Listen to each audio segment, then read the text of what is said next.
Hi friends, എല്ലാവർക്കും 2ാം ക്ലാസ്സിലെ മലയാളം പാഠത്തിലേക്ക് സ്വാഗതം. നമ്മൾ മലയാളത്തിലെ 2ാമത്തെ ചാപ്റ്ററാണ് പറഞ്ഞു വരുന്നത്. വീടുകളെ കുറിച്ചാണ് നമ്മൾ പറയുന്നത്.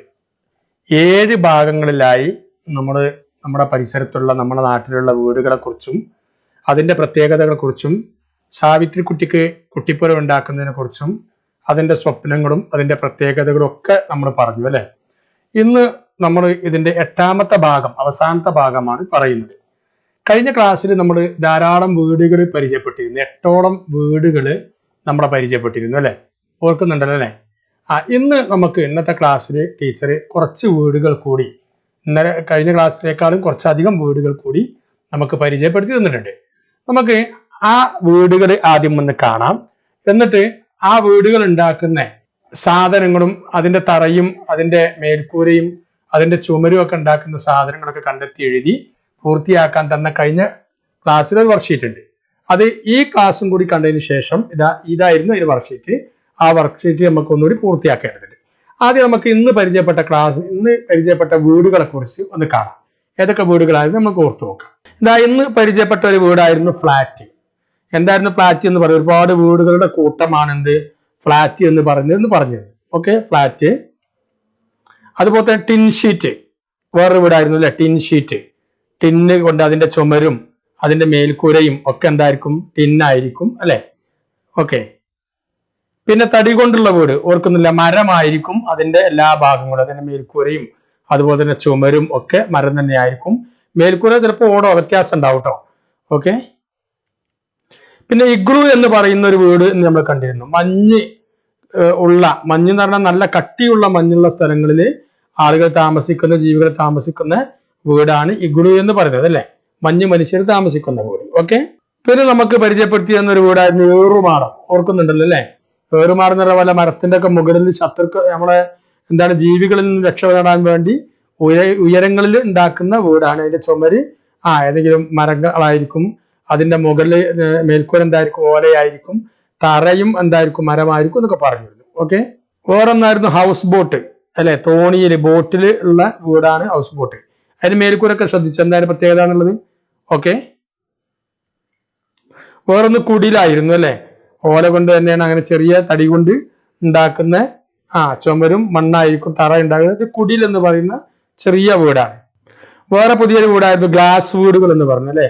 കോൺക്രീറ്റ് ആയിരിക്കും മുകളിൽ ഉണ്ടാകുക, ബാക്കിയൊക്കെ എന്തായിരിക്കും? ഗ്ലാസ് കൊണ്ടായിരിക്കും അതിന് ചുമരുണ്ടാകുക.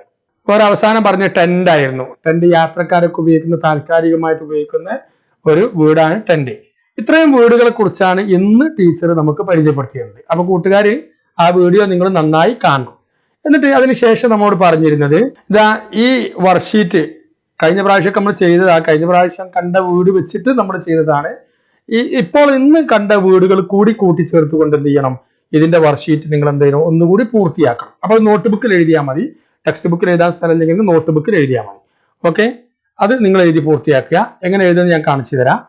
നോക്കൂ, ആദ്യം നമ്മൾ കോൺക്രീറ്റ് വീടാണ് കണ്ടിരുന്നത്. അതിന്റെ ചുമര് എന്തായിരുന്നു? ഹൈഡ്രോളിക് ബ്ലോക്ക് കൊണ്ടാണ് കോൺക്രീറ്റ് വീടുകൾ ഉണ്ടാക്കുന്നത്. തറ സിമെന്റോ അല്ലെങ്കിൽ ടൈൽസോ മാർബിളൊക്കെ ആയിരിക്കും. അത് വ്യത്യാസങ്ങൾ ഉണ്ടാവട്ടെ എഴുതിയതൊക്കെ. പിന്നെ ടിൻ ഷീറ്റ്, അതിന്റെ ചുമര് എന്തായിരിക്കും? ടിൻ ഷീറ്റ് തന്നെ ആയിരിക്കും. മണ്ണ് കൊണ്ട് തറയായിരിക്കും, ചിലപ്പോൾ സിമെന്റ് ആയിരിക്കും. ഓക്കെ. തടി വീട് എന്ന് പറഞ്ഞാൽ കണ്ടില്ലേ, തടി ആയിരിക്കും. അതിന്റെ മേൽക്കൂര ചിലപ്പോൾ ഓടായിരിക്കും. അതുപോലെ തന്നെ ചുവരായിരിക്കും തടി വരുന്നത്, ചുമര് തടിയായിരിക്കും. അതുപോലെ തന്നെ മണ്ണ് തറ മണ്ണായിരിക്കും. ഓക്കെ. പിന്നെ മഞ്ഞ് വീട് നമ്മൾ പറഞ്ഞല്ലോ അല്ലെ. മഞ്ഞ് വീടിൽ മഞ്ഞ് തന്നെ ആയിരിക്കും അതിന്റെ മേൽക്കൂര, മഞ്ഞ് തന്നെ ആയിരിക്കും ചുമര്, മഞ്ഞ് തന്നെ ആയിരിക്കും തറയും. ഓക്കെ. ഓല വീട് നമ്മൾ കണ്ടതല്ലേ, ചെറിയ കുടിലെന്ന് പറഞ്ഞിട്ട് കണ്ടിട്ടില്ലായിരുന്നു. ഓല വീടിന്റെ ചുമര് എന്തായിരിക്കും? മണ്ണായിരിക്കും, തറയും മണ്ണായിരിക്കും. അതുപോലെ തന്നെ പുല്ല് മേഞ്ഞ വീട് നമ്മൾ കണ്ടിട്ട് അതിന്റെ തടിയായിരിക്കും ചിലപ്പം മണ്ണിന്റെ ചുമരുണ്ടാകാറുണ്ട്. ഓക്കെ. തറയും എന്തായിരിക്കും? തടി കൊണ്ടായിരിക്കും, അല്ലെങ്കിൽ വേറെ എന്തെങ്കിലും സാധനം കൊണ്ടായിരിക്കും ഉണ്ടായത്. കോൺക്രീറ്റ് ഗ്ലാസ് ഹൗസ് നമ്മൾ കണ്ടിരുന്നു. ഗ്ലാസിന്റെ വീടിന്റെ മേൽക്കൂര കോൺക്രീറ്റ് ആയിരിക്കും. ചിലപ്പോൾ ഷീറ്റും ഉണ്ടാവട്ടെ, വളരെ അപൂർവമായിട്ട് ഷീറ്റും ഉണ്ടാവും, എന്നാലും കോൺക്രീറ്റ് തന്നെയായിരിക്കും കൂടുതൽ. പിന്നെ ചുമരെന്തായിരിക്കും? ഗ്ലാസ് ആയിരിക്കും ചുമരുണ്ടാകുക. തറ എന്തായിരിക്കും? സിമെന്റ് ആയിരിക്കും ഉണ്ടാകുക. ഓക്കെ. അപ്പൊ നമ്മൾ ഇതുകൂടി ചേർത്തുകൊണ്ട് നിങ്ങൾ എന്ത് ചെയ്യണം? ഈ വർക്ക്ഷീറ്റ് നിങ്ങൾ പൂർത്തിയാക്കി കൊടുക്കണം. ഇതായിരുന്നു ഒരു പ്രവർത്തനം നമ്മോട് പറഞ്ഞിരുന്നത്. പിന്നെ ടീച്ചർ നമുക്ക് കാണിച്ചു തന്നിരുന്നത് മനുഷ്യർക്ക് മാത്രമല്ല ധാരാളം ജീവികൾക്കും വീടുകളുണ്ട് എന്നായിരുന്നു. ഓർക്കുന്നുണ്ടോ നിങ്ങൾ പറഞ്ഞത്? ഓരോ ജീവികളുടെ വീട്.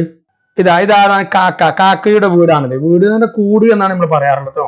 കാക്കക്ക് വീടുണ്ട്, അല്ലെങ്കിൽ കൂടുണ്ട്. അതുപോലെ തന്നെ മരം കൊത്തിക്ക് എന്തുണ്ട്, അതിൻ്റെതായിരിക്കുന്ന കൂടുണ്ട്. കണ്ടോ, അതൊക്കെ കാണിച്ചു തന്നിരുന്നു അല്ലെ. വേഴാമ്പലിന് അതിന് കൂടുണ്ട്. അതുപോലെ തന്നെ തത്തയുടെ കൂടുണ്ട്. ഉറുമ്പുകൾക്ക്, ചെറിയൊരു ജീവിയാണല്ലോ, അതിനും അതിൻ്റെതായിരിക്കുന്ന കൂടുണ്ട്. പിന്നെ കുഴിയാനക്ക് എന്താണ്, അതിന്റെ കൂടാണ് ഈ കാണുന്നത്, അല്ലെങ്കിൽ താമസ സ്ഥലമാണ് ഈ കാണുന്നത്. പിന്നെ വേളാട്ടൻ എന്ന്, അല്ലെങ്കിൽ വേട്ടാവളി എന്നൊക്കെ പറയും, അതിന്റെ ഒരു കൂടാണ് ഈ കാണുന്നത്. പിന്നെ നമ്മളെ കടുവ, പുലി എന്നൊക്കെ പറയുന്നതിനൊക്കെ ഗുഹകളാണ്, അതിൻ്റെതായിരിക്കുന്ന കൂടുകളുണ്ട്. തേനീച്ചയാണ്, തേനീച്ചയുടെ കൂടാണ് നമ്മൾ ഈ കാണുന്നത്, നമ്മൾ കണ്ടിട്ടുണ്ടാവും ഇതൊക്കെ. ചിലന്തിയുടെ കൂടാണ് ഈ കാണുന്നത്. ചിലന്തി വലയാണ് ചിലന്തിയുടെ കൂടായിട്ട് വരുന്നത്. പിന്നെ നോക്കൂ, സ്നെയിൽ, ഒച്ചിന്റെ കൂടാണത്. ഇതിനുള്ളിലാണ് ഇതിന്റെ താമസം ഉണ്ടാകുക കേട്ടോ. അതുപോലെ തന്നെ ശംഖിന്റെ ഉള്ളിൽ ജീവികളുണ്ട്. അത് അതിന്റെ കൂടാണ് ഈ കാണുന്ന ഈ ഷെല്ല്, അതിന്റെ കൂടാണ്. പിന്നെ ഇതാരെ എരുന്ത്, കക്ക എന്നൊക്കെ പറയല്ലോ നമ്മള്, കടുക്ക എന്നൊക്കെ പറയാം, അതിന്റെ ഷെല്ലാണ് ഇത്, അതാണ് അതിന്റെ കൂട്. ഓക്കെ, നോക്കൂ, ഇതാരാണ്, പോത്തുകൾ, കാട്ടുപോത്തുകളാണ്. ഈ കാട്ടുപോത്തിനും കൂടുണ്ട്, അല്ലെങ്കിൽ വീടുണ്ട്. എന്താണ്, കാട് തന്നെയാണ് അവരുടെ വീട്. ഈ കാട്ടിലുള്ള ജീവികളൊക്കെ അങ്ങനെ ആയിരിക്കും. ആനയുടെയും വീട് എന്താണ്, അവർ കാടാണ് അവരുടെ വീട്. മുയലിന് എന്താണ്, മാളമാണ് മുയലിന്റെ വീട്. എലിക്കും അങ്ങനെ തന്നെയാണ്, മാളമാണ് ഇതിന്റെ വീട്. ഇങ്ങനെ ധാരാളം വീടുകൾ, എല്ലാ ജീവികൾക്കും വീടുണ്ട് എന്ന് നമുക്ക് ടീച്ചർ പറഞ്ഞ് കാണിച്ചു തന്നിരുന്നു. അപ്പൊ എല്ലാ ജീവികൾക്കും, മനുഷ്യരല്ലാത്ത മറ്റു ജീവികൾക്കും ഒക്കെ എന്തുണ്ട്, വീടും കൂടും ഒക്കെ ഉണ്ട്. അപ്പൊ എന്തിനാണ് വീട്, എന്തിനാണ് സാധാരണ വീടിന്റെ ആവശ്യം എന്താണ്, അതുകൂടി നമുക്ക് പറയാം. ഇതാണ് വീടിന്റെ ആവശ്യം. ഇത് നിങ്ങൾ നോട്ട്ബുക്കിൽ എഴുതി ടീച്ചർക്ക് കാണിച്ചു കൊടുക്കണം. വീടിന്റെ ആവശ്യം എന്തിനാണ്, സുരക്ഷിതമായി താമസിക്കാനാണ് വീടിന്റെ ഒന്നാമത്തെ ആവശ്യം. നമ്മൾ കണ്ട വീട് വ്യത്യസ്ത തരത്തിലുള്ള ഒരു 10-20ഓളം വീടുകൾ നമ്മൾ കണ്ടല്ലേ. അതിനൊക്കെ ആവശ്യം എന്താണ്, സുരക്ഷിതമായി താമസിക്കുക എന്നുള്ളതാണ്. മഴ കൊള്ളാതിരിക്കാൻ നമുക്ക് വീട് വേണം. വിശ്രമിക്കാൻ, നമുക്ക് ക്ഷീണം ഉണ്ടാകുമ്പം, രോഗം ഉണ്ടാകുമ്പോ ഒക്കെ വിശ്രമിക്കാൻ എന്ത് വേണം, വീട് വേണം. വെയിൽ കൊള്ളാതിരിക്കാൻ എന്ത് ചെയ്യണം, വലിയ വെയിലും വലിയ മഞ്ഞൊക്കെ ഉണ്ടാകുമ്പം, നമ്മൾ വലിയ തണുപ്പൊക്കെ ഉണ്ടാകും, തണുപ്പും വെയിലും ഒക്കെ രക്ഷപ്പെടാൻ എന്ത് വേണം, നമുക്ക് വീട് ആവശ്യമുണ്ട്. മറ്റ് ജീവികളുടെ ആക്രമണങ്ങളിൽ നിന്ന് രക്ഷ നേടാനും നമുക്ക് എന്ത് വേണം, വീട് ആവശ്യമുണ്ട്. അതായത് വലിയ വലിയ വന്യമൃഗങ്ങളോ, നായ, പട്ടി ഇതൊക്കെ വന്നിട്ട് നമ്മൾ ആക്രമിക്കാതിരിക്കാൻ നമ്മളെ വീടിൻ്റെ ഉള്ളിലാണ് അഭയം തേടാറുള്ളത് അല്ലേ. അപ്പൊ ഇതൊക്കെ വീടിന്റെ ആവശ്യത്തിൽപ്പെട്ടതാണ്. സുരക്ഷിതമായി താമസിക്കാനാണ് നമുക്ക് വീട് എന്ന് പറയുന്നത്. അപ്പൊ കൂട്ടുകാരെ, ഇന്നത്തെ പാഠത്തിൽ നമ്മൾ ഒരുപാട് വീടുകളെ കുറിച്ചും അതുപോലെ തന്നെ ജീവികളുടെ വീടുകളെ കുറിച്ചും ഒക്കെ നമ്മൾ പഠിച്ചു. വീടുണ്ടാക്കാൻ ഉപയോഗിക്കുന്ന സാധനങ്ങൾ എന്തൊക്കെയാണ് എന്നൊക്കെ നമ്മൾ പഠിച്ചു. കൂട്ടുകാരെ, ഇനിയും ധാരാളമായിട്ട് ഇത്തരത്തിലുള്ള കാര്യങ്ങൾ പഠിക്കണം. എത്ര വീടുകൾ നിങ്ങൾ യാത്രയിലൊക്കെ കാണുമ്പോൾ ഓരോ വീടിനെ കുറിച്ച് നിങ്ങൾ പഠിക്കണം, വീട് ഉണ്ടാക്കി പഠിക്കണം. പിന്നെ അവസാനം നമ്മൾ പറഞ്ഞിരുന്നത്, നിങ്ങൾ വേലുവൻ ഉണ്ടാക്കാൻ പറ്റിയ ഒരു വീട് വരക്കാനായിരുന്നു. ഇഷ്ടപ്പെട്ട ഒരു വീട്, ഇതൊരു വീടിന്റെ മാതൃകയാണ്. ഇഷ്ടപ്പെട്ട ഒരു വീട് നിങ്ങൾ നോക്കി വരച്ചിട്ട് കളറൊക്കെ കൊടുത്തിട്ട് അതിന്റെ ചിത്രവും നിങ്ങൾ ടീച്ചർക്ക് അയച്ചു കൊടുക്കണം. ഇത്രയും പ്രവർത്തനങ്ങളായിരുന്നു നമുക്ക് ഇന്ന് പറഞ്ഞത്. ഇതോടുകൂടി നമുക്ക് കളിവീട് എന്ന് പറയുന്ന പാഠഭാഗത്തെ പ്രവർത്തനങ്ങൾ അവസാനിക്കുകയാണ്. കൂട്ടുകാർക്ക് 8 ഭാഗങ്ങളിലായി കളിവീടിന്റെ പ്രവർത്തനങ്ങൾ ഞാൻ പറഞ്ഞു തന്നിട്ടുണ്ട്. നിങ്ങൾ ആ 8 വീഡിയോയും വല്ലപ്പോഴൊക്കെ കാണുക. നിങ്ങൾക്ക് ഈ പാഠഭാഗങ്ങൾ മനസ്സിലായിട്ടുണ്ടെങ്കിൽ വീഡിയോക്ക് താഴെ നിങ്ങൾ കമന്റ് ചെയ്യണം. തുടർ ഭാഗങ്ങൾ നിങ്ങൾക്ക് ലഭിക്കുന്നതിന് വേണ്ടി നിങ്ങൾ സബ്സ്ക്രൈബ് ചെയ്യുകയും വേണം. നിങ്ങൾ കൂട്ടുകാർക്കൊക്കെ ഈ വീഡിയോ പരിചയപ്പെടുത്തി കൊടുക്കണം, ചാനൽ പരിചയപ്പെടുത്തി കൊടുക്കണം. ഓക്കെ, പുതിയ പാഠവുമായി, പുതിയ അറിവുമായി നമുക്ക് വീണ്ടും കാണാം. അതുവരെ ബൈ ബൈ.